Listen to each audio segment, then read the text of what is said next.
Good evening, Professor. Thank you very much. No, if using logic worked to change behaviour, no one would smoke, no one would drive drunk, and no one would overeat.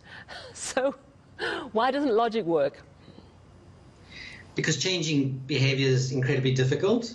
We know that, and you've sort of really sort of spoken perfectly around how difficult it is to change behaviours around exercise, around smoking, around eating. And so we know changing behaviour is very difficult. And we have this idea that if we think clearly, we think rationally, then people will always do the right thing. But the thing that intervenes in that scenario, if you want to put it that way, is a sort of a notion of a fancy way of saying it called salience of risk.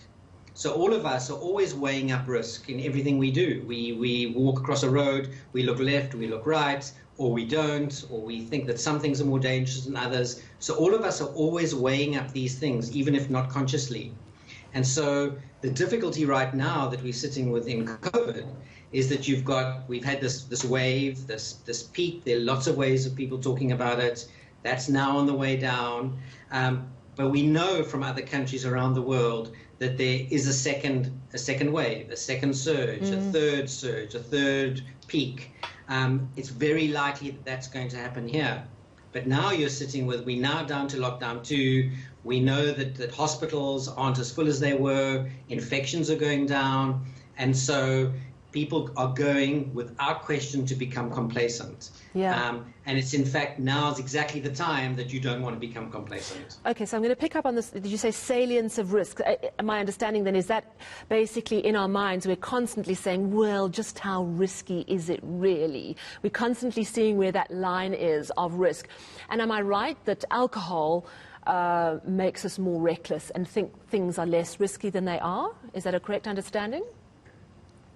Well, I mean, I think there are lots of reasons why people think that the risk is less. Alcohol is one of them. Various substances are reasons for that. But equally, you could also argue that right now people are tired. There's a kind of a COVID fatigue that set in to some extent, and so people want to resume their lives. And if you're a 30-year-old with no comorbidities, you're thinking, well, how risky is this for me? I actually want to return to my life. And the reality is that while you may not be at risk, you can still, be an asymptomatic carrier, and you can then, infect somebody else. And so, but anything that interferes with normal, or I'm actually, probably that's the wrong word, normal right now in this kind of context, but the kinds of things that people have been lots of people have been incredibly good around physical distancing, washing of hands and mask wearing. But now we think, well, maybe now's the time, add a bit of alcohol into that, and you have a lot more risk around it. Yeah, absolutely. I'm just wondering then what does work to change behavior or keep people compliant and aware of risk. And I'm thinking that policing and knowing you're almost definitely going to get punished if you break the rules, that surely then does change your estimation of how risky something is. But we can't live in a nanny or police state, can we? And the reality is that in the most of the evidence we have shows that when that sort of harsh, or not even so, particularly harsh, but policing or being forced to do something actually doesn't work very well, believe it or not.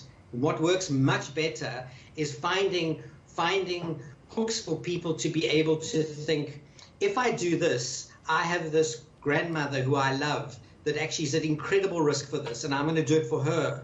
I have this community around me, and while I may not be at particular risk myself, I'm actually doing this for other people around me. And that, in fact, trust, community sort of membership, community sort of getting together to kind of fight this virus, those kinds of things. The community action networks that have sprung up all around the country.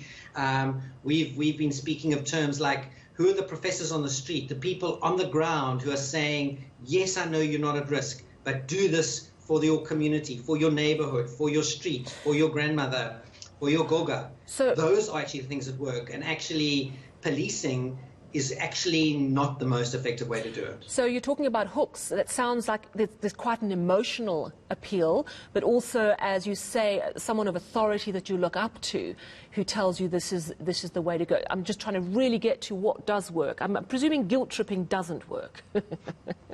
No, and fear doesn't work. Another one is that we'll, that fear around, we'll be shown these pictures of these mass graves. That absolutely doesn't work, because when people are always evaluating, they see those mass graves, they see their reality doesn't quite match with that. They know they're not at particular risk, for example, if they're the 30-year-old without a whole lot of comorbidities. And so fear doesn't work. It's about finding those hooks. It's about trust. It's about also trying to, one of the things that's happened, and it's pretty much anecdotal right now, but in many ways we've almost in South Africa avoided the flu season. And I know lots of people have died of COVID and there have been lots of infections, but we've almost missed that. And that's because people are wearing masks and washing their hands more than normal. And we also know, for example, the benefits of hand washing are enormous for any number of reasons. So it's about trying to find hooks within people's, within the, as you said, the emotional hooks that make people say, I may not be at risk, but I'm prepared to do something to protect my community, my family, my neighborhood, my country, whatever the hook is. And actually, guess what? I haven't had flu this season. That's a great thing. Wearing a mask, yes, it's annoying. Yes, it's a bit of a pain, and at times, but I'm prepared to do this. We've got to find those hooks. Absolutely. Well, that sounds completely fascinating. Thank you so much for your insight.